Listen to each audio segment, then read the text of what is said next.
Hello, everybody. Welcome back. This is the Uncensored Anime Podcast, a podcast where we like to talk about all things anime uncensored. And we are your host. I'm David. We got Jerry. We got Kenny. And on today's episode, we have a very, very special guest with us today, Boogie Snacks. We're going to call him Boogie. Boogie, welcome to the show. We're so excited to have you here with us. Feel free to go ahead and tell us a little bit about yourself and where people can find you. Sure. Hi. First of all, thanks for having me, guys. It's a pleasure to meet all of you. As you just, extremely well said, my name is Boogie Snacks. You can go ahead and call me Boogie. I am a small creative content creator based out of California. And, I make videos about weeb stuff on the internet. I also vlog. And, as you can see, I got a pile of manga behind me. And looking forward to jump into it tonight, boys. Bless. That's awesome, Boogie. So excited. Obviously, we love talking about weeb stuff. That's pretty much all we do. That's all we do. That's why we bring people on. So Boogie, the question that I always start when I have a guest on every time, I start with the same question, and it goes a little like this.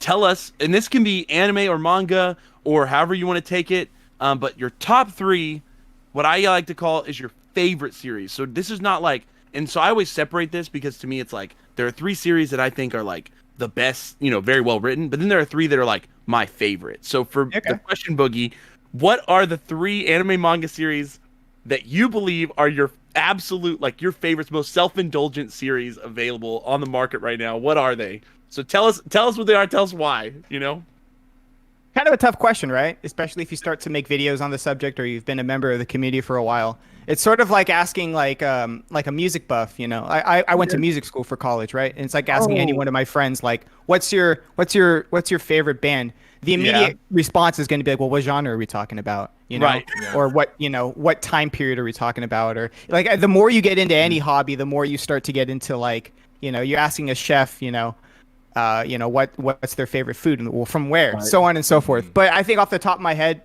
arguably, just without putting too much thought into it, I would have to say March Comes In Like a Lion, Tokyo Ghoul.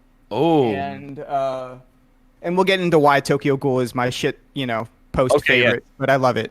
And I've been reading a lot of Ajin recently. I don't know if you guys are hip to that, but I really like Ajin. Yeah. But I might substitute out one of those with like One Piece. I think One Piece is probably one of my all-time favorites as well. So, bless. Yeah, there you have it. Boogie, all of us we're lifetime One Piece fans. I mean, I've been reading One Piece since I started reading it when I was in like middle school. So like something like 15 years ago. And it's crazy that like it's one of those things that like when I was in middle school I was reading it, and now like my wife and I like watch and read it every Sunday together. And it's like just one of those strange things that just like has outlasted my entire my whole adulthood. I've been reading One Piece every week, So it's great to hear that you love One Piece as well. But I am really curious how like Tokyo Ghoul. I mean, you said you'd go into it, but like I always find it interesting when someone has Tokyo. I think it's definitely like a cult classic kind of thing. It's something people really like. But tell us, like, how did it? Like, is it nostalgia? Like, what's boosting it to your top three? Like, what keeps? So Tokyo Ghoul was just the series that got me into anime and manga. Really? It's just So out of just like, I don't want to say like I'm not like a Italian mob boss, like out of respect for Tokyo Ghoul. I don't want to come off as that, but like, hey man, basically how it was is I've only been into like manga and anime for like 3 years now. Oh, and, wow. And I got into Tokyo Ghoul after some surgeries, right? That's how the story goes. And I had a buddy who is like, we were just chatting on the phone. He's like, man, you should check out anime. I'm like, all right. Dork. All right. Weeb. So, what the fuck? Yeah, so I was like, and after going to music school, there was a lot of people that really liked anime, and I knew what it was. I already had learned some of Studio Ghibli songs on the guitar, and I had done like some I knew what Beck was, and I really liked Beck. Oh my god, I love Beck. But I was in the mindset of like anime. It wasn't anime to me. It was just like a dope cartoon in Japanese. Like that's all it was, with sick music, And so I was like, okay, but where do I think I Googled like, where do I watch anime? And this place called Funimation popped up. Right. So like, okay, whatever. And I was like, there's so many ads. So I always tell people I was day one paying for this stuff. I've never pirated anything in my life, actually. That's in beautiful. Terms of that's beautiful. And in terms of anime, I think we all had LimeWire at some point, right? But like, yeah, right. Yeah, not to put anyone on, allegedly, right? Allegedly. I heard. Yeah, of course. Yeah, Scout's honor. So fast forward to like 3 days later, I finished the first season of Tokyo Ghoul. I was just scrolling through thumbnails, and I really liked the thumbnail of Tokyo Ghoul. I was like, this looks pretty cool, So I watched it. I enjoyed the world, and then I bought the manga. I was like, let me just read the source material because I knew what manga was. It's not like I lived under a rock. I was around back in the day when you go to Barnes and Noble and you'd read Shaman King on the floor. Yes. Backwards, because it was a backwards comic book. I don't know why it was a backwards comic book. But I'd go to Barnes and Noble, I'd read Shaman King on the floor and this backwards ass manga, like this backwards ass comic book. Yeah. I didn't know it was manga. I didn't know what I was reading was manga. I had no idea. Right. So I guess you could say the first manga I ever read was Shaman King. But we're talking about Tokyo Ghoul. Right. That's how I got into it. And then a few months later, I go to my first anime expo. Same friend. He takes me to Anime Expo 2019, which was the last one before COVID. Wow. Global Plague. Yeah. Oh yeah. Bleep that out, David. No. Anime Expo isn't that one of the biggest ones? Like, I think it's the biggest one. In the nation. It's the biggest one. Yeah. It's the biggest one. And that's as your first time as like not even being a weeb for a while. Oh my god! Was that I bet it was. And you go to crazy. Anime Expo, it was. Look, I sweat. You were like, I don't know if I want to be a part of this. He's sweating thinking about it. You say it like that, but it's honestly true, man. Like, right, bro, I had never seen so many little Dekus run around before in my life, dude. Like, it was ridiculous. I was like, what is going on here, man? Who invited all these Dekus? Yeah, I think Boogie, I need to tell you, I remember a time where anime conventions were not full of My Hero Academia whatsoever. I remember there was like 40 chapters, and I was like, "This." I was like, "This is this is gonna be the it anime." And Kenny, legitimately, we were at Akon back in 2013. Yeah, this was right when the manga or 25, 30 chapters, maybe. The manga had like just begun, and he literally, as we were walking, I was like, "Jerry, where's the My Hero merch?" And I was like, "It barely came out. Nobody knows what that is. Like, get that out of my face." And he was like, "You need to read it." And I was like, "No, I'm gonna wait for anime." Blah blah blah. And yeah, surprise, surprise! A year or two later, there's literally 1,000 little Dekus running around everywhere at every con you go to. It's crazy. And I remember at Anime Expo, all the rave was what was it? Dr. Stone, The Promised Neverland, and Bunny Girl Senpai. Those were like and I went because I tried to watch Bunny Girl Senpai the movie. And they had a premiere there, and there was like you couldn't watch it any other way. And I was like, I'm trying to, because I only went to Anime Expo for one day, right? Okay. Yeah, because I bought tickets for my friend and I, right? So it's I didn't want to get. It's expensive. The whole weekend pass. It is. Yeah, it's expensive. Yeah, and then you don't realize like, okay, the ticket's expensive, parking is expensive. To wait in line to buy expensive food is expensive. Yeah. The whole 9 yards. But I guess it's experience. It's a good experience. Did you cosplay at your first No, anime? I've actually never cosplayed. I'm waiting on Twitch. We're gonna hit our first goal on Twitch pretty soon. Awesome. My first cosplay will be Yusuke from Yu Yu Hakusho. Okay, Nice. that's a good one. You're on my shirt. Yeah. Oh yeah, nice. There it is. Yeah, I didn't even notice that. I love that. Yeah. Cool bar. That's awesome. Yeah, me and my brothers, we've been going to. I want to go to AX. That's like my dream con. Yeah, we've never been to one that If I were to have any place to go, that Akon is one here in Dallas that has been. It's usually in the top 5. It's usually in the top 5 of like national conventions for anime. Kind of competes with like Otakon up in Maryland, and competes obviously with AX, and then the Houston convention is pretty big too. But the Dallas one's really big as well. We went to that for 4 or 5 years straight, right, Ken? I mean, yeah, until they moved.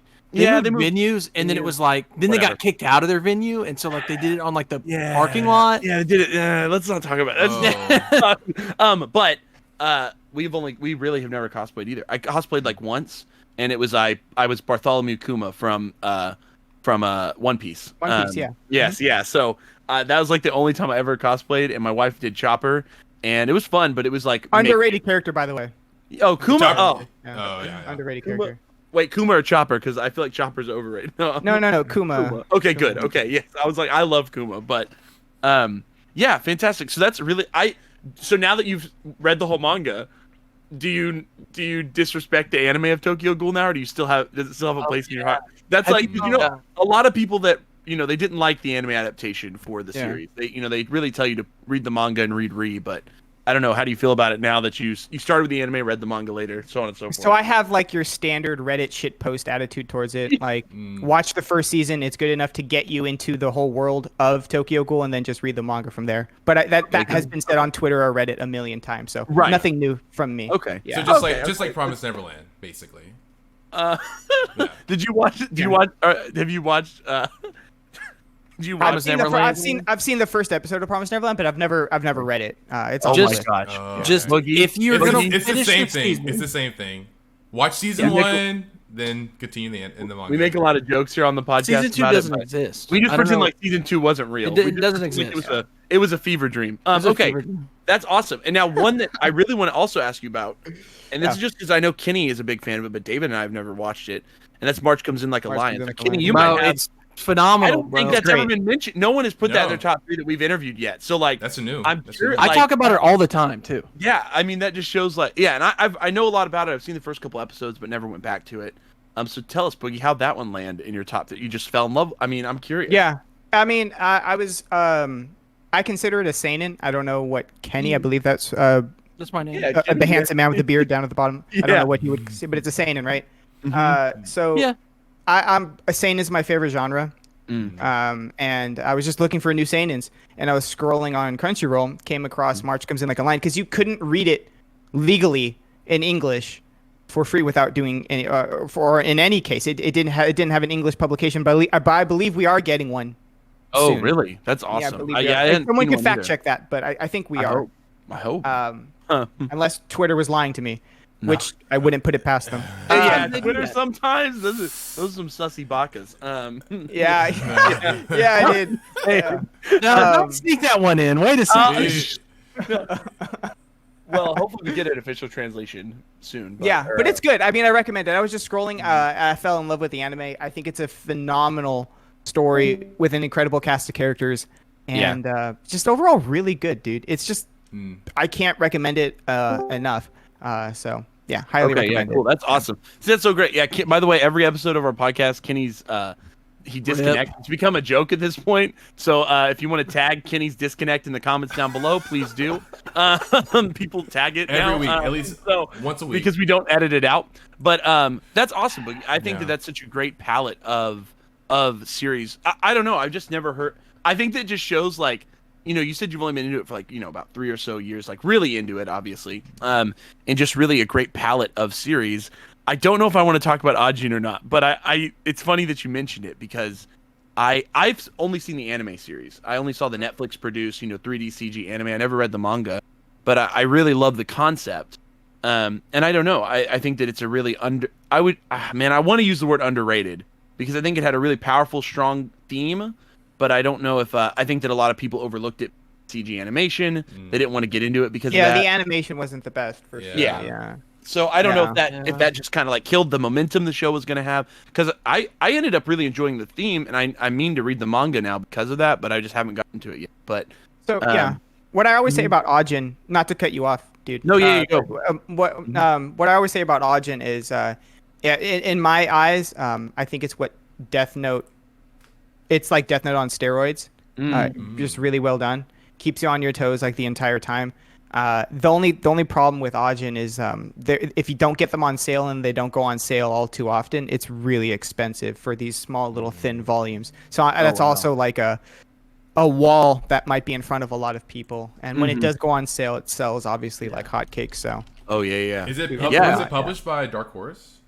Ajin? Kodansha. No, he's gonna look at it. Vertical. It's vertical. Vertical. Oh, and their stuff just is tough. And remember, everybody goes out of print really fast. just remember, everybody support the official releases. Because some people just read it online like bad boys. Kenny, you're top boy.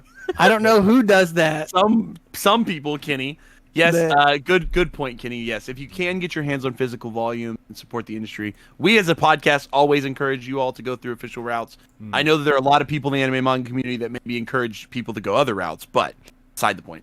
That's really great, Boogie. I really love that. Again, just looking at your background, I'm like, man, you have a very well crafted selection of manga to be your back wall. Yeah. That's what I love about. But I know you're moving soon, so you're about to have to take it all down, huh? Oh yeah, wow, you know that? Yeah, this is all going to be torn down. Oh, nice, dude. Yeah, it's this is all going to be taken down, but yeah. Yeah. So hey, that's cool though. I mean, you'll probably make it look even better next time, but. Okay, Boog. So here's what I'm thinking. I want to hear from you because I know that a lot of our viewers recently, and us as well, have really gotten into manga tubers, and we really love a lot of the content that we're finding. I mean, it's just been really awesome. We've talked about it very briefly on a previous podcast episode, but as someone who's now doing it, that's out, you're making content, whether it's weekly, whenever you push content out, about manga. Give or take all about manga. Some, but for the most part, manga, anime, Japanese culture, whatever it might be. I think weeb shit was the correct description. I think what you said. Yeah, weeb shit. Weeb shit. As someone making content about weeb shit, what do you see as like the future of manga tubing on the platform? Or I just want to hear from you as someone who's a creator. Do you think that your content's going to stay in that zone? Do you see it evolving? Do you have any future plans? Stuff you can tell us that you maybe because your fans might watch this, and then I don't know if you don't want to spoil them. I don't know, but I'm just curious because for me, it's like I never know what content creators are thinking all the time. And I'm always curious, especially ones that are you're growing quickly is the word I would use. I've now that I've subbed to your channel, it's really interesting to watch the growth of manga tubers in the last 6 months, 8 months. Yeah. People that were not getting as many views, subs, so on, all of a sudden shooting up because of the growth in, I would say, the growth in people collecting manga. Yeah. But I don't know if there's a better word for it. But I'm curious, Boogie, do you have any perspective, any unique perspective, musings on the topic, or anything that you think is interesting about being in it, and maybe future plans or things that you would not want to go to? I don't know. I'm just curious. I'm going to give you props on something before I do that, though. I don't think you said the word once in that. Wow. That was great, dude. Yeah. I don't know if you do like communications in college or something, but maybe you've done 30 podcasts or something. I don't know, but maybe a lot of practice. He used to be a bad actually. I've gotten better. It's definitely something that's practiced, but I do public speaking and presentations quite frequently, and ever since last year, I've had to do my whole job virtually, and most presentations are now virtual. So I've had to really learn how to get better at doing that. So thank you. That actually I do a lot of presentation stuff in my day-to-day job, and I always break the ice, especially with like big companies or investment firms or something. I always break the ice where it's like, don't worry, the ums are free, and we don't charge extra for the ums. That's great. But anyways, I'm going to steal that. Steal it. It's good. You'll get some of those corporate laughs that are great. Whoever the light chuckles. You have no soul. But that's great. Yeah. That's Yeah. Okay. Yeah. Okay, Boogie. Yeah. Awesome. So the perspective, I think I'm the wrong manga tuber to ask because I never call myself a manga tuber. In fact, I have the hot take of I hate that word. Yeah. What? Okay. No, I like that because I'm curious. Is that I didn't hear that word. It kind of pigeonholes you, I guess. I don't know where that word came from or like where it originated, but I've heard it only in the last couple months. So yeah, it's an interesting term. I don't know why someone would want to call themselves a manga tuber when it's like someone that owns a deli basically calling himself a sandwich maker. When there's more that happens at delis, you know what I mean? Or that's a weird example, but like it's I like. It's kind of an odd thing. I've always looked at myself like I started creating videos because I wanted to make friends in this ether because I had no friends to talk about anime or manga. And now that I've made a bunch of friends, I make videos now for I've found that I really enjoy crafting a video, and I'm getting better at it. I really like it, and not only that, but people are willing to watch me, and how to tell a story through a visual medium. I love filming. I love that kind of aesthetic because it's a unique way to show the world how you see it through your own lens and your own perspectives. I mean, I very much enjoy that. Right now, I'm making content about manga. That'll probably always be a pillar of my community because that's how YouTube works. I can't up and go make videos about finance right now just for the CPM rate. I can't do that. Yeah. I could do that, but no one would watch it. So manga is always going to be a pillar of what I do because I love it. I love reading manga. But I would also, the thing with MangaTube is there's like 3 videos that everyone makes, and that really sort of continue their channel, which are hauls, collections, and buy manga with me's. Yep. Those are the 3 staples to every MangaTuber's diet. And then all the other ones are there to fill in the fluff. You might do like reading. They call them reading logs. Or like whatever they're called. And essentially, MangaTube is just an offshoot of BookTube. You would think it's more closely related to anime, but it's actually more closely related to BookTube, which is a thriving community on YouTube. Not to say that MangaTube isn't. Yeah. But it's an interesting place to be on the internet. I would say I'm a little bit I hate saying this. So I agree. In the quote of others, people won't come to me for an expert opinion on manga, right? Because I don't have one. I've been in this for 3 years. You're gonna come to my videos to see some LA hipster with slick backed hair talk about who he simps over for 2D girls in a well crafted edited video. That's why you're coming to my channel. That's what or you might find me on stream or something like that. Peak content, right?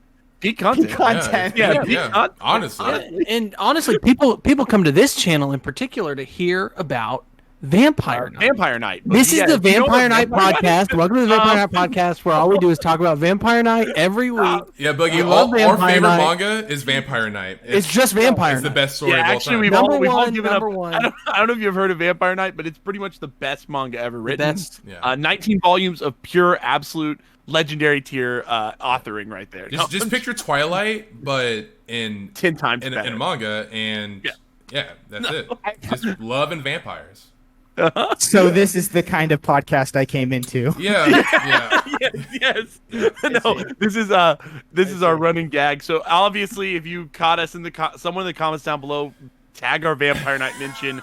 This is our running gag because in the first episode we explained David's experience getting into manga, and one of his very first mangas, middle school, was Vampire Night, and he jokingly told me in the middle school lunchroom that he loved it. That it was the best thing. He was like, I really enjoy it, Jay. I'm really loving it.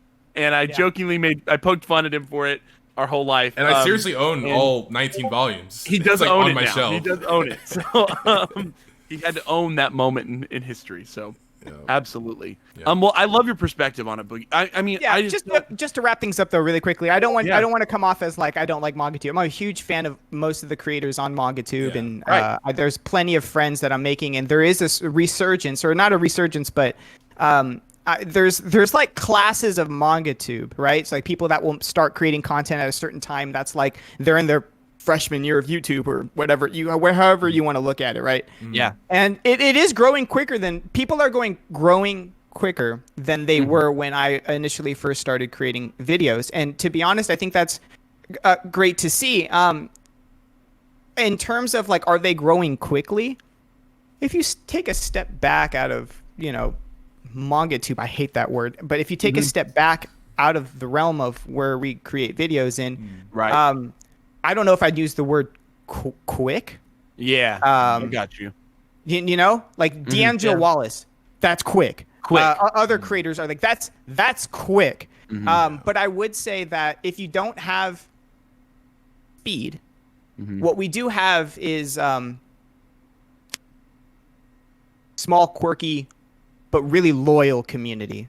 And there's something to be said for that. And one thing that I am blessed to have on my channel, regardless of how fast or how slow, it doesn't matter. If you've been doing YouTube long enough, you have good months, you have bad months, you have good weeks, you have great uploads, you have bad uploads, whatever. It's life, right? But I will say that organic, consistent growth is something that I'm blessed to have on both YouTube and Twitch now. So it's good. That's awesome. Twitch is totally like, I don't understand Twitch at all. So I applaud anyone who gets it and is able to do it. I only used Twitch once. Boogie, I made an Uncensored Anime Podcast Twitch, and I read the entirety of Chainsaw Man live. I did a 9-hour live stream on there. I think we got 15 subs from it, and we had consistent 1 to maybe 6 or 7 people in there watching. Randos that found me reading it live. But I read every single panel live on Twitch, and it was weird, and then I never have done it again since. So, but I applaud. I love watching you and Chase, who are really the only two people I've watched do Twitch. Nice. So I'm not really into the gaming side of things. So I was like, oh, people just hang out on here. I watched a big portion of that 4-hour rating people's manga collections video you did. I watched it when you uploaded it on YouTube, not when you were doing it live, unfortunately. Yeah. But Yeah. I was like, geez, Boogie, that's a long time just be watching people's manga collections. I was like, look, He was like, yeah, it was an undertaking. Yeah, he did that. He did that. he did that. Yeah, it's I guess at the end of the day though, I mean, how do I put this? Mm-hmm.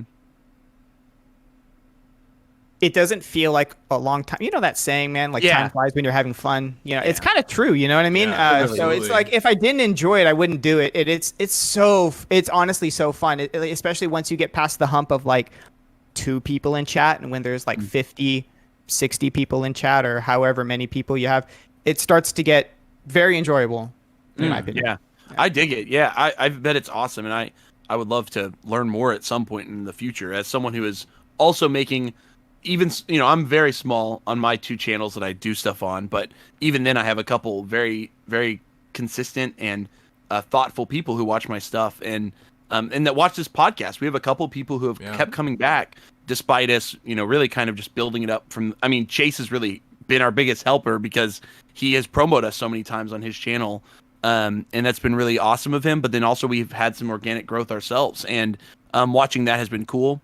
And so I commend you, and it's awesome to watch your growth as well. So super cool.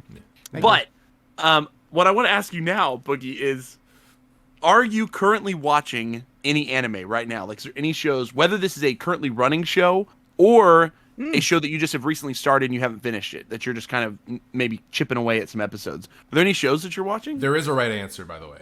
No, there's not. No, there's not. Wait, there is one. There's a right answer. There's one right answer. There's one right answer. I'm curious. But I'm you can watching a show. I don't really remember the name of it. Okay. It's about like a shamisen. It's like the guy's playing music right now. Those Snow White notes. Those Snow White notes. Yeah, Snow White notes. Yeah, there it is. Yeah, I really am enjoying that anime. I just finished watching Yakutate Japan. It's one of my favorite food anime. It's great. Okay, yeah. That's I like thought it was great. Food Wars before Food Wars. I always say that. Yeah, if you like Food Wars, you're gonna like this better, in my opinion. Yeah, it's less boobies, more cooking. It's great. Explain it. What? We knew what Food Wars was about. Food Wars is very cultured. Yes, I get it. Food Wars is very cultured. Indeed. Yeah. What else was I watching? That's cool though. I don't hear that one come up a lot, Boogie. So that's cool to hear it. What else am I watching? I just watched a few episodes of Wonder Egg Priority. Yep. Oh, I really enjoyed that. Really good.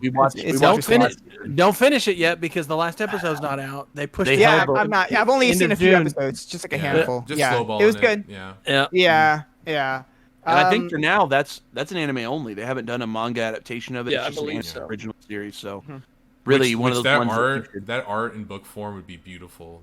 If they had it done right. So we'll see. Yeah. So yeah. That's cool. That's exciting, Boogie. We talked about that one on the podcast because it was a huge hit the season it came out. Yeah, People definitely. were really talking about it. So I really There's a enjoyed lot of great stuff out right now, though, dude. I think the one that I think everyone's guilty pleasure right now is "Don't Tour with Me, Nagatoro." That's the right answer. How'd you know? Yeah, I would say if anyone admits to not watching it, I'll show you a liar right here. Yeah. Shit. Okay, tell me, have you been watching? Have you been reading it? Have you read it already? I'm curious. Did you read ahead, or you just? I haven't read it. No. Okay. But I've seen the episodes. Yeah. Okay. Cool. Okay. I'm curious. Do you? Oh my gosh. I don't know. Jerry's the only person. Do you like it? I know. I don't know. Like, do you like it? And if so, like, what is keeping you into it? Yeah. Because like, I gotta ask everyone that is liking it this, because I watched the first episode and I like genuinely cringe. Like, I just could not connect with it, and so I just haven't gone back to it yet. And everyone keeps telling me, Jerry, episode 3, episode 4, and I just like, it just hurt me. Like, I felt physically uncomfortable watching the first episode because I don't blame you. Yeah. She's just she's so much to take in, and watching the other guy, cry. I'd say Nagatoro is really the main character. Senpai's like not as important. He doesn't even have a name. So. Yeah. So, but Yeah, it's just it was. it was. Oh, does he finally have a name? But yeah, I just want to hear from you, Boogie. What it, because it's the phenomenon right now. Like everybody's talking about it. Everyone in the anime community is talking. Giga just posted a video about it, like literally like 2 days ago. Yeah. You know, it's massive right now. And I'm just curious. We did our last podcast episode. We talked about some interesting works that Nagatoro's author had written before they wrote Nagatoro. Of course. But what's keeping you in? I guess. And what do you like about it? If you like it. I don't know if you like it or if you're just watching it. Well, first of all, you have an interesting attitude towards it. I'm getting the vibe where it's like, well, I'm a married man and I can't watch that shit. I'm getting that kind of vibe. So, but like, unironically. Yeah. I think that's fine though. I'm just joshing with you. I think that's fine. Yes. I mean, I don't know why I like it. You ever have fast food? Yeah, all the time. Yeah. You ever had fast food that you enjoyed? Yep. That's why I like it. That's my favorite answer yet. Someone, I want to put that on a card. It's not good. It's not good. Objectively, realistically, it's not good. It's not even great for you. In fact, one might call you a degenerate, right? Right. Absolutely. But at the same time, I can't fucking stop eating it. Why, dude? Why? I'm even on a diet. I told myself I was on a diet, and yet I can't. I find myself in the drive-thru every week. Why? Every Saturday morning, you're there. You're there every Saturday morning. You're just in line waiting. It's so funny because when we first talked about we did our episode where Kenny and David and I just talked about like the first episodes of a bunch of new shows, and Kenny and David were kind of on the same term as me. They were like, you know, the first episode wasn't, but then 2 or 3 weeks later we got back together, and Kenny and David were like, Jerry, we have to admit something. We've watched every episode of it. We're caught up. And I was like, what? I was like, you guys abandoned me? You all are still watching Nagatoro. They're like, it just gets better, bro. It does get better. It's not. I totally respect it. I don't think that. I just don't know if it's weird, Boogie, because, and we talked about this on the podcast a little bit, but I definitely have a type of anime and manga that I'm more into. You know, I'm shonen seinen. That's really my area. I very rarely will dip into romance stuff. I'll very rarely dip into, even if it's romance shonen, there's only a few that I've really ever watched. I do have a couple, there's a couple series outside of those 2 major areas. But sometimes it's hard for me to focus on them or get as much into them. So I think that this is one of those shows that's like, there's a space, like I love Prison School. It's like one of my favorite animes of all time. And I adore Prison School. There's certain levels of degeneracy that work.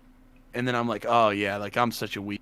And then there's other things where it's like, I don't know why I'm not like all the other weak. I don't know. So I want to try it again. I probably will. And I think I'll come out on the other end really enjoying it once I just binge it. But we'll have to see. I don't know. So I don't know. But you don't have to watch it if you don't want, Jerry. You don't have to. No, I think I am. I think I'm gonna. Okay, so what about manga? Are you currently reading anything, or like if you might be saving it for a video on your own channel, but are you allowed to tell us if you're currently reading anything? Yeah, I mean, I'm obviously going to make a video about it, so I won't go into all of them. But I mean, I just finished the reread of Wotakoi. Everything's out that's physical, so I can get ready for the next volume to come out. And if you guys don't know what that series is, the proverbial you, right? So the audience, I recommend you check it out. It's really good. Yeah, you just suggested it on Chase's video. That's where I saw it. It's like incredibly good. Yeah. I just finished Ajin, everything that's out for Ajin. I just finished Happiness. Currently reading Grand Blue Dreaming, which is really great. It is your fault that I just bought all of Happiness. All the nice. I just bought them all, and it's your fault. Because you talked about it, and I was like, I think I want to try this. I bought the first one, and I sped through it the night that I bought it, and then I was like, okay, I just got to get them all. So I had to hunt them down. Volumes 3 and Volume 6 were like tough to find. But I was able to get them all for retail, so I was happy with it. But I now need to binge the rest of it. My Volume 3 is supposed to be here this week. That's the last one I'm waiting on. The transitions of the art in that manga is really cool. Oh my god, yeah. The way they do the Starry Night style. But I am kind of like a Shuzo. I just love his everything about him. Actually, he's good artist. He's just. What would I say about him? He has just enough like adolescent flair that like it works for me every time. I don't know, all of his stories, Flowers of Evil, Happiness, and I just picked up Blood on the Track, so I'm gonna try that. I'm down for some Shuzo Oshimi. So, but yeah, that's cool that you had just finished it. Is Ajin done in the U.S.? Have they published all of it, or is there more to come? I don't think it's done. Volume 16 just came in, so that's the one that's currently out right now. So I need to finish that one. Okay. And but I don't think it's done. But it feels like how I'm reading it right now. I haven't Googled it or anything, but it feels like we're wrapping things up. Yeah, definitely. Reaching a conclusion. Okay, cool. That's exciting. Thanks. You got a lot of backlog. Do you feel like your backlog is too big? Do you ever feel like there's too much anime and manga? Oh yeah, for sure, dude. But like, I mean, that's like that's not a bad thing though. Yeah, that's what I'm saying. Like, it's as long as you have like self-control, which arguably a lot of people don't. It's not really a problem. Right. So and how I deal with that is I have hard limits on how I buy. So if I have a back catalog of X amount of volumes, right? I don't care about prices. I don't care about deals. I don't care about anything really. I will not buy any manga. I don't. Wow. It can be buy one get 7 free. I don't care. None of that matters to me. Right. And because to me personally, how I put things into perspective is the thing that costs the most to me in my personal life is physical real estate in your home. So if I were to purchase physical manga, I'm using up some of that real estate cost. And I only have so much equity in that. So I'm very selective of the physical manga that I do buy. And that pisses off a lot of people because they're like, why don't you want to collect Black Clover physically? Well, it's not that I don't want to collect it physically. It's just I can read it on the Viz app. And it's just things of that nature. So I do have a big back catalog by nature of what I do on the internet. But I keep it at a pretty reasonable That's smart. size, yeah. That's cool. I designed, not to cut you off, Jerry, but no, you go. I designed this, right? This is like a minimalist bookshelf. This pales in comparison to everyone's 2 Billy bookcases that they have. Yeah, David, I literally have 2 Billy bookshelves. Yeah. Yeah. No, don't worry. Everyone else does too, bro. It's totally fine. No, and And I opted to go a different route. So I limited the amount of physical manga that I could own, but I went for the aesthetic look on it. And now if I ever post anything on Reddit or it was like, oh, I know that collection.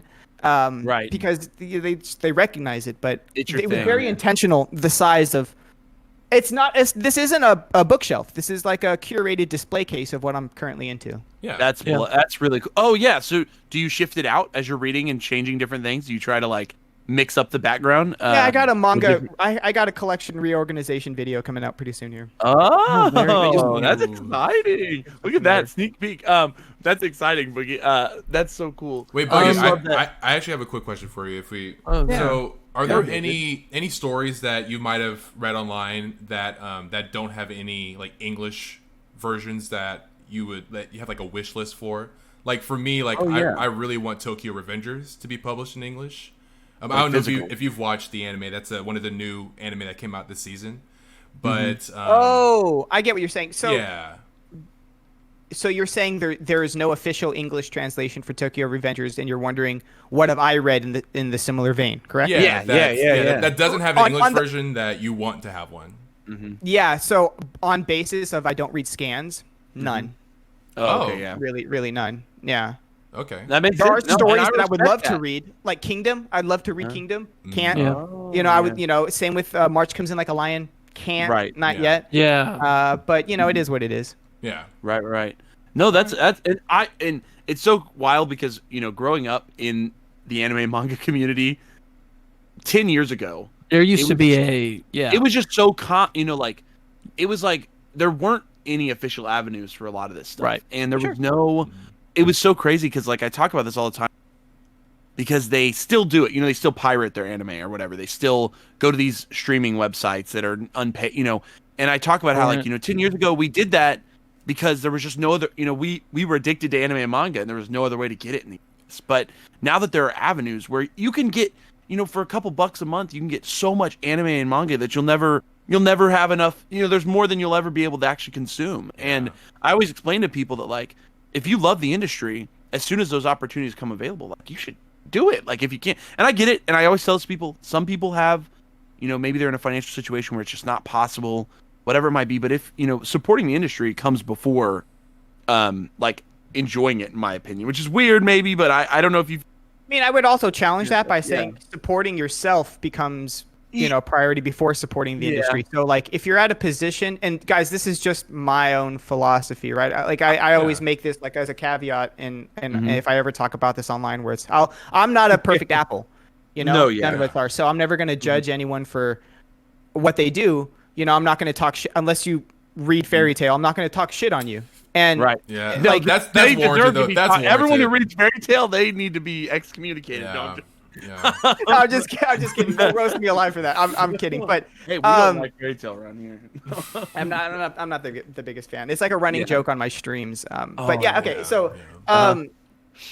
just take care of yourself. My philosophy was like if I couldn't afford to buy manga, which is like relative, I can go buy a more expensive organic juice than a Shonen Jump volume. You know? And if I can't afford an organic juice, what am I doing hauling manga? And I always tell, like, you can tell when they're kids or kind of not being smart with their money when I start seeing sentences like, I saved up all of my, I scrunched up pennies and quarters or whatever to get manga. And I'm like, you need a financial class, son. Like, maybe. Because like I always tell people, I'm like, it feels better to drop $100 on manga and have it you don't even feel it in your personal finances. You don't even feel it than to save up $200 to spend $100. So just be careful buying. The manga isn't going anywhere. And even if it does, you can still buy it. And people are like, well, what if the prices go up? Just hopefully you're doing good in life. Just work on yourself, and the manga isn't going anywhere. Now, that being said, please buy stuff and use my link. But at the same time, everyone be responsible about it. Yeah, be responsible about it. I love that, Boogie. I think that's kind of in line. I think I agree to every degree. Like, I think that absolutely, and I just think the issue is that there are lots of people who are in. I think that some people that were ushered in, that were maybe my age, that now make more than enough money, that were involved in anime and manga, that's kind of a weird overgeneralization. But I think there are lots of us that have been doing it for so long that they just have continued to keep pirating and just continue to kind of think that they have like a claim, like anime and manga should always be free to me. You know what I mean? I think those are the people that I try to challenge their viewpoint on it. Not as much the people like you explained, like the kid who scrounged together his pennies. So like in that, it's like absolutely your priority needs to be self, way above buying your manga or whatever. And that's actually something that's a good point you brought up. When I came into the community, it was a very interesting, like I don't think I've ever met a community that is so gung-ho about pirating stuff and how there's like a sense of like obligation that that they should inherently receive this creation, this medium of entertainment. It was very odd, actually. Very odd. I can't think of it. Yeah, it's like nobody seems to feel that way about maybe movies, drama, TV show, American stuff produced here, but they seem to believe that if it, it's like a weird sense of entitlement. Anime manga, we should get it. I don't know, we should just get it for free. It's very weird to me, and I've always tried to challenge some of the people that are my age or maybe even older than me that still seem to think that should just be the state of things, because it's we know how hardworking animators and people in the anime industry are. We know how insane their pay is, which is stupid. It's ridiculously small compared to the amount of income or the money that's bringing in. Blows my mind. And I think that as a single person in the fish in the sea, I'm just like, I'll spend my money on the things that I love. And I am lucky enough, like you said, Boogie, that I have the ability to spend $100 on manga and not think about it, and that's something that, I am in that situation. Something that I definitely understand with that. I tell everyone, like, I totally get it. Like, I'm lucky enough that I have a nice job, I have a nice opportunity, and so I'm able to. That you shouldn't sacrifice your finances to buy anime and manga or whatever it might be. But that's great. I love that. I don't know why, but this is a topic that we've never talked about on the podcast. So I wanted to get into a little bit. Yeah, I think that's just like collecting overall. Like getting into it, you need money to buy what you want to collect. So it's just something you just have to be aware of to like not get fall down too far in the hole and go crazy with it. So that's definitely good advice. Boogie, I have a question. Oh, what is your? Do you have a favorite currently running Shonen Jump title from Weekly Shonen Jump? Do you have a favorite title that's currently running that, or are you reading any of them, or do you know much about Weekly Shonen Jump or the titles that are currently running in it? Like One Piece, Right. But like that doesn't count, right? Yeah, I like it's. I said like it default, completely omitting One Piece. I was like, I will say I'm a huge fan of Black Clover. I really enjoy that show. Oh, okay. Or manga. I very much do enjoy it. That's I interesting. want to start reading Jujutsu Kaisen, but I don't think that's going to be my favorite. But I will think it's like a fan favorite in terms of like my comment section. A lot of people are like, when are you going to read Jujutsu Kaisen? Well, I got a lot to read, kid, but you know, I'm getting yeah. But that's funny. You know, interesting. One series I'm really interested in reading right now? It's not in weekly Shonen Jump, right? But it's actually, it's done, but it's Space Brothers. I don't know if you guys are hip to Space Brothers. Oh yes, one of my personal favorites. Seen some of the anime. Yeah. Only watched the anime. Yeah, I didn't read the manga, but great characterizations is what I'll say about that series. I really like the way the characters work with each other. I don't know. I like it. I like what I've seen of it. I never got back to finishing it, but that's cool. But I'm curious. How did you stumble into Black Clover? I guess I don't know. I kind of make fun of it on the podcast sometimes because. And I've gotten a lot of disrespect about. Jerry got flamed really hard about Black Clover, and then he walked it back. Some guy came in the comments and hit me really hard because I said some stuff that I had to explain myself on. But all I'm saying, I think that what was weird about Black Clover, as someone we're all three really we're shonen heads, so which you probably have met many of in the anime and manga. But there with Black Clover, I talk about how a lot of the other series that were running with Black Clover kind of constantly outsold and outpaced Black Clover as it was running. Oh, so it ran alongside Promised Neverland, it ran alongside Demon Slayer, it ran alongside now Jujutsu Kaisen. But it was always kind of it was like never first. It was never first place. It was always second, third. It's kind of always a little lower. Wasn't selling as well. Wasn't getting as much coverage. But it just kept chugging along, and now it's kind of hit this apex point that I like to say where it is now kind of the leader of Jump. It's kind of helping to carry Jump along. Because a lot of those other series have finished and kind of left the magazine. So I'm curious, like, as someone who, you just said Black Clover's kind of the one you're into of the ones running. Kind of what got you there, I guess. I don't know. Or how'd you end up finding out about it? Was it just suggested too much? I don't know. It's accumulation of a lot of things. That's a good question, actually. I honestly I couldn't be able to put my finger on it. I would say it was the mixes of finding like the OPs on YouTube. And series, also comments and more comments about it, and then I watched a little bit of the anime, which didn't give me the best first impression. But then as I kept watching the anime, just randomly while cooking dinner or eating lunch or whatever, just having something on, really, you start to get a little more into the plot and invested into the characters. And then one day I was watching the anime. I was like, I'm just going to read this. I could read it a whole lot faster than I could watch it. So let me just read this. And if you're watching the anime, you're at a good spot where it is right now. I think with the anime where it is, it's really hype and there's some very exciting things happening. But if you were to read the manga and get past where the anime is at, I think it's really well done. I think as a modern shonen, I think the pacing of Black Clover is real good. In the manga, obviously, there's some stuff happening in the anime where there was some stuff pacing issues, especially near the beginning of the anime. But I do think the manga is really well paced. I think the characters are endearing, but there's also some characters that can make you feel like hate. Like I really don't like this character, and I think that's great writing. I think the world building is incredibly strong. I think what would keep people from getting into Black Clover is like Magic Knights. Like, bro, what is that, dude? Like, I watch UFC on the weekends and I drive a truck and I'm, you know what I mean? Like, right. Like Conor McGregor fans are not going to like Black Clover. Black Clover. Right, Yeah. I actually think one of my biggest gripes with Black Clover is that they have this super huge magic system, and obviously just the dude whacking somebody with a sword.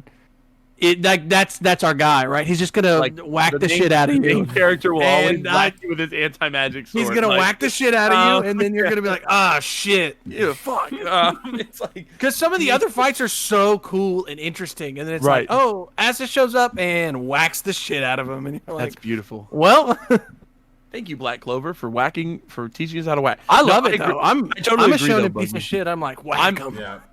Black Clover is one of those ones. I was just gonna say, like, how is that different than any other shonen? It's all the same. That's what I love about it. That's what I love about it. Same formula, but it's a good formula, man. It works. Oh, yeah. It works. It works. Yeah.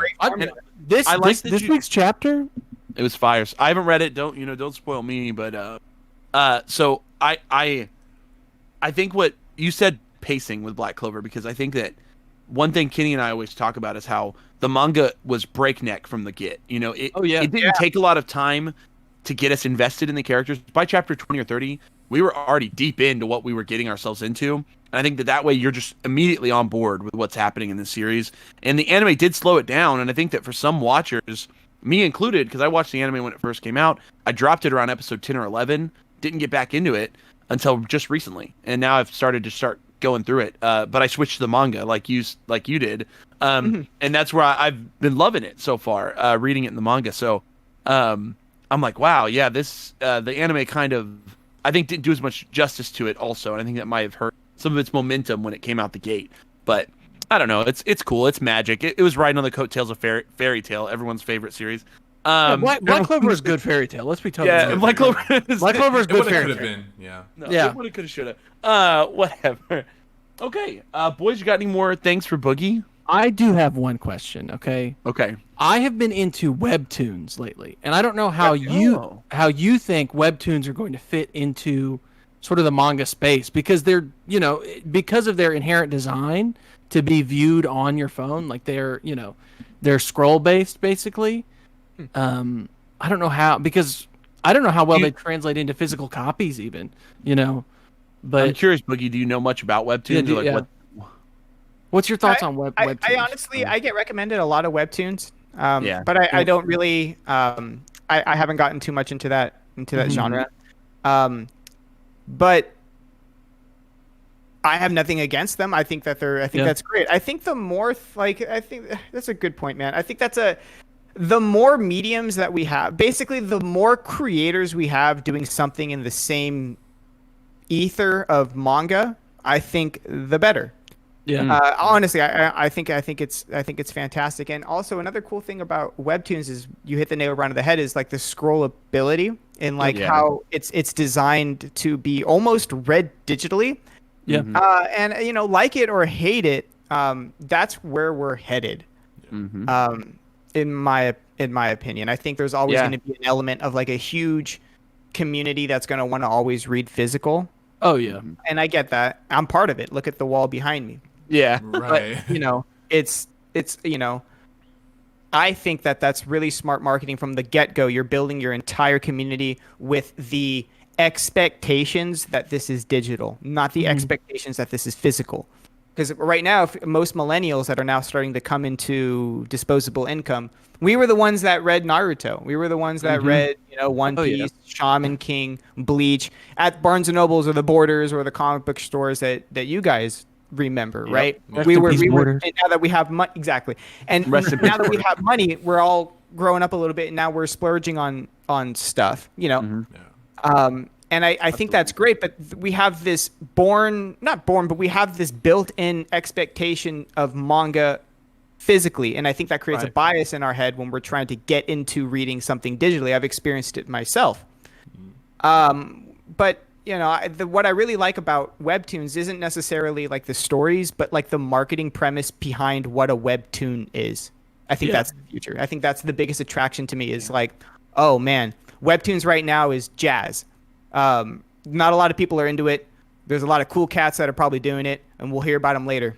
That's basically what I'm thinking of webtoons right now. Yeah, absolutely. It's so wild, because this was I felt like 2020 was like the year of the webtoon, because of the fact that three major webtoons got anime adaptation that were kind of in the spotlight for a minute. Between Tower of God, God of High School, and it's like the three of them all finally got their official anime adaptations.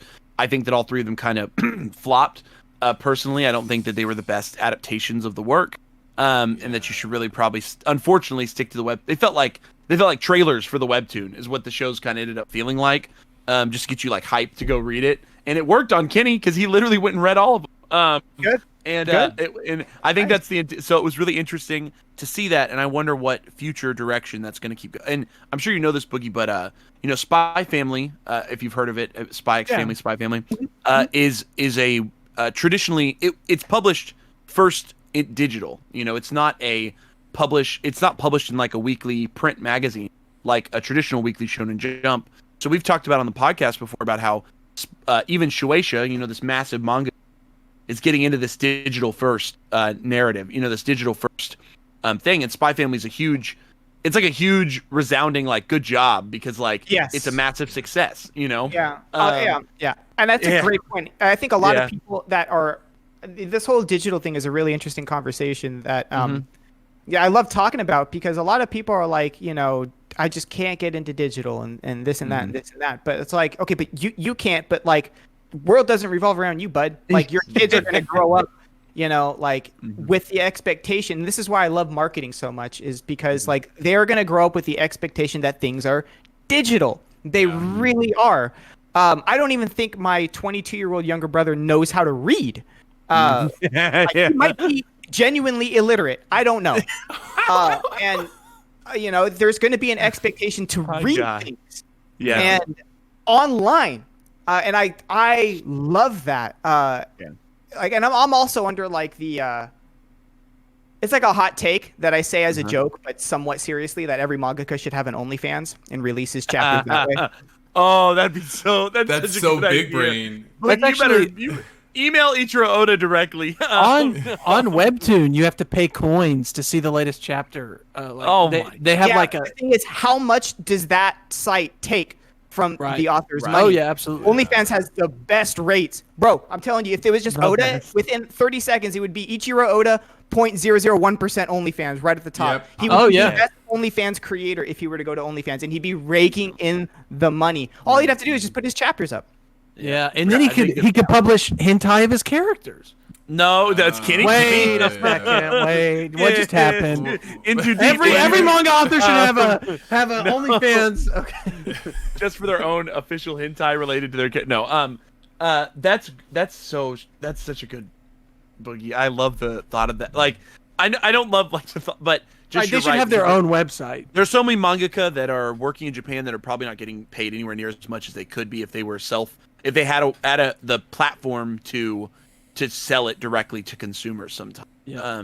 Such an interesting. Right. I mean, but you're right. Yeah. But Ichiro Oda, on the other hand, is like the most wealthy manga I think of all, if I remember. He would become terribly more wealthy though if he more wealthy. Yeah, that's moved from Shonen Jump. Someone at that size is like, and obviously we're being facetious with the OnlyFans thing, but like, you know, someone like that is also a trendsetter. One thing that I've always questioned about Japan, I don't really know this. Maybe you guys can answer this, but like, predominantly Japan only cares about Japan sales, and I would argue,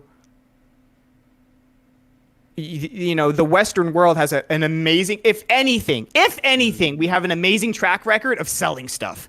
Absolutely. I think we're really good at it. I think that's one of the things we're good at is like selling things and like cutting deals. And I'm like, just capitalism at its finest. Focus more on the West. You know what I mean? Yeah. Like, you know, I would love to see some mangakas like get out of contracts out of spite almost to teach a lesson almost for like set examples and take some deals from the United States where it's like, man, let's give you some benefits, bro. Like that's, you know, I actually think My Hero Academia in particular prowled intentionally on a Western audience because I think it's a more Western centric style of show and story. It feels like, you know, and it's definitely a series that takes. I mean, I don't know if I'm sure you know about this because you're in the manga sphere, Boogie. But you know, Ultimo, the series Ultimo, is the second series by the author of Shaman King, Hiroyuki Takei. He wrote a series where he collaborated with Stan Lee, called Ultimo, and I think that was such. It was almost before its time, is what I like to say, because I think now people are all on board with this idea of collaboration across manga, comics, you know, these industries best. But Takei and Stan Lee were like way ahead of it, and it didn't work when they did it. I would argue, but now everybody wants it. They are like, whoa, that's such a cool thing that happened, and we missed it. And now the manga is, you know, it's really hard to. Now I see so many parallels between what's happening in the manga industry and what's happening in the music industry, and I have a feeling like, you know, you're going to start seeing a lot of people are saying we don't need record labels anymore. I can I can do this on my own. I don't need you. Like, why am I? You know, it's I hope I start to see that a little bit more. But then also there's a whole cultural way of doing things in Japan and like how things are done, and you know, you don't want to mess with that like as like, you know. Because we were honestly, I'm not living in Japan. I'm not in the industry. Like, what do I just make videos on the internet. This is just me, you know, throwing ideas at the wall. But, you know, it's something that I think will start to happen more. And I think to come full circle, right? I think that's one of the benefits about being on a digital platform is that, like, well, it's you versus the world, which has its downsides, but the upsides are huge. The upsides are absolutely huge. And especially if you've had some success before in whatever medium you're in, I think it's absolutely wonderful. So it doesn't have to be OnlyFans, but like, I think like there is a way to do this where we can help pay the mangaka a little bit more and cut out third parties that might be seemingly more irrelevant as the decades start to pass. Yep. Yeah. That's it. That's the edge. That's great. Okay, boys, anything else you want to chat with Boogie about? Boogie, you have any things you want to hit on that we didn't? Maybe there's something you wanted to talk about that you did. It's on the top of your brain before we start wrapping up. No, I think if you've listened this far in the podcast, if you haven't hit that subscribe button and hit that notifications bell, you definitely owe it to yourself from sitting through however long this. A little over an hour, yeah. And make sure to follow Boogie's link to buy everything online. Yeah, we'll put his RightStuf affiliate link in the description. Right in the description. We'll put it down there. So you guys go do that, and definitely go check out Boogie's channel as well. Obviously, Boogie, you are a great. I love you're a great orator, and you have great perspectives on a lot of these things, and I love just hearing from you as a creator, and as someone who's into this stuff, weeb shit as we've called it so colloquially here, into this weeb shit. It's great perspective, and I'm excited to see what you do in the future. And as the podcast, we're grateful, and obviously you're always welcome here. If you ever want to come back and chat with us, we will always open you with open arms to come back and chat. So we've loved having you on, David, Kenny. Are we ready to say goodbye? Think so. Yeah. Okay. Well, like, comment, subscribe, do everything down below. Go. Stuff. Have Boogie plug himself again.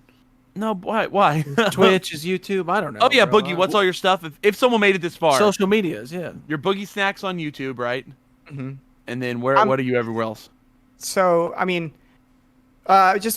I hate plugging myself on stuff like this. I know. You can find me on YouTube, Boogie Snacks. You can find me on any platform. Just look up Boogie Snacks, really. Okay, so you're that across every platform, pretty much. Yeah. Okay, fantastic. We'll provide links in the description. Links in the description. We're gonna put everything down below. Everything down below. But if you're listening on audio platforms and you're not over on YouTube, go head over to YouTube if you want to grab those links. But if not, make sure to check it out. But obviously, thank you guys for listening. Thank you for coming back. If this is the second time you've heard us, or first time, if maybe you came here because you saw Boogie was featured, go check out some of our backlog episodes. We're always talking anime and manga. It's pretty much on the Uncensored Anime Podcast. We love talking about it, and we love talking about it with people. So if you want to comment down below, if you want to call us out for saying something wrong, if you want to tag any of our fun experiences down in the comments, we love to hear it. We love to have it. But thank you so much for listening again. This is the Uncensored Anime Podcast, and we are saying peace.